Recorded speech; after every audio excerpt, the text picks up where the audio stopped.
Hi friends, I'm currently in the very wet and cold England and I am coming to you with a video about a day in the life of a third-year medical student on the neurosurgery ward.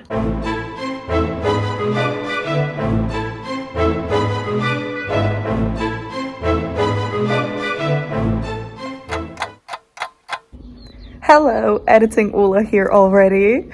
I've teleported to Rhodes.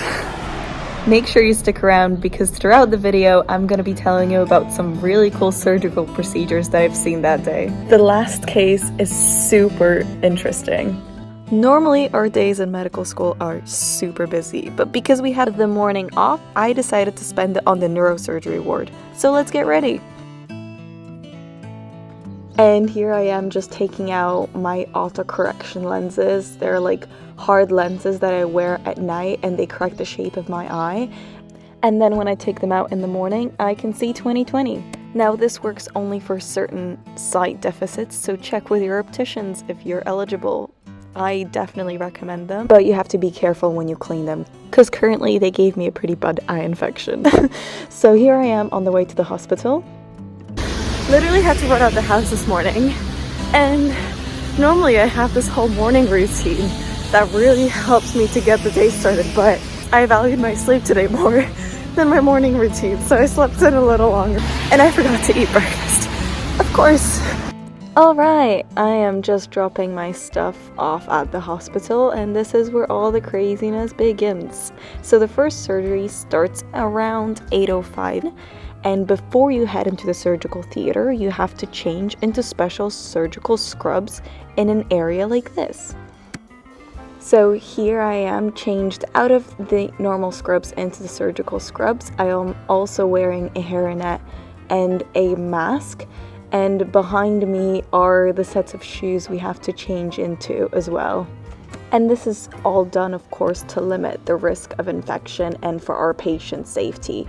And here I am heading out of the changing room into the surgical ward. The first surgery was a meningioma resection. A meningioma is a tumor that grows from the membranes that surround the brain and spinal cord, called the meninges. So the tumor actually grows on the protective pad of the brain. Once the surgeon cuts through the skin, he drills 3 holes in the skull. The 3 holes are then connected by a skull saw. And then the bone piece is lifted off to expose the meninges and the brain. Now, in order to make sure that we remove the whole tumor, the tumor is resected with bigger boundaries than what it actually looks like it is.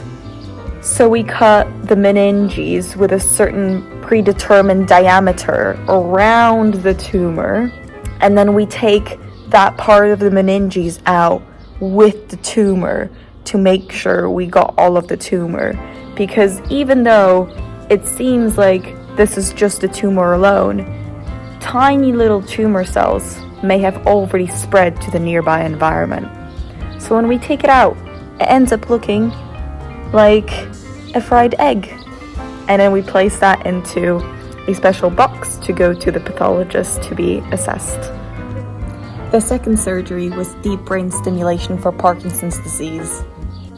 I'm going to link some interesting videos down below which explain it really well.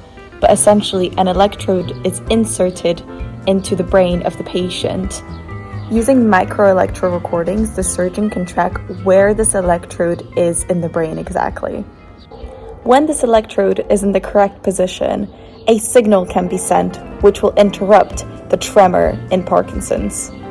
The patient is awake during the surgery because they need to constantly check how the patient reacts to the stimulus, and it's absolutely mind-blowing seeing the improvement in patients' speech and their hand movements during the stimulation.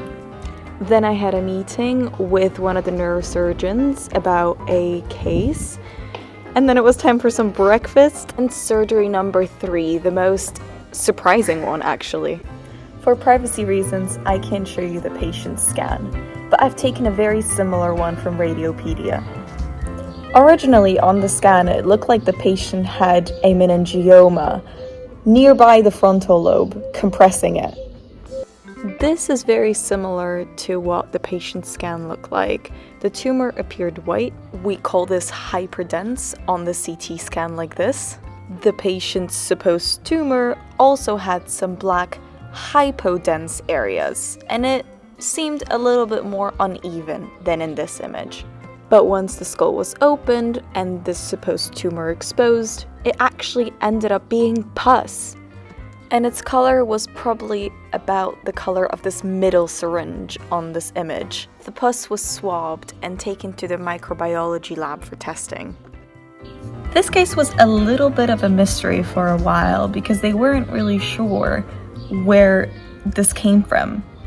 And actually, if it was an abscess in the brain matter, it would appear like this on an MRI. But the pus was found on top of the meninges. It wasn't coming from the brain. Upon some closer inspection and review of the images, the surgeon suspected that the infection could have spread from the patient's sinuses up to their brain. During the surgery, all the pus from the brain was removed, and the patient was referred to a rhinologist for some further tests. Don't be like me.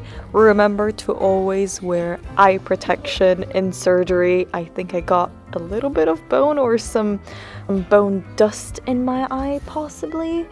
But it was alright. I just rinsed my eye under the tap. I was quite tired at this stage. I put all the surgical gear into the appropriate washing baskets, and I changed and quickly headed out to my class. This class was very useful because it tied in a lot of clinically relevant information, and we also had a quick workshop where we run a couple of simple tests on each other.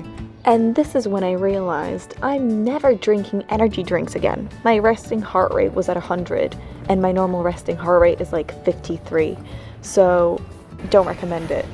And I also picked up some hiking shoes after class because I'm going to Wales soon. Just as I was getting into the mood of studying pharmacology, I got an email from the neurosurgeon. He asked me to make some more corrections and edits on the paper that we're going to submit very soon.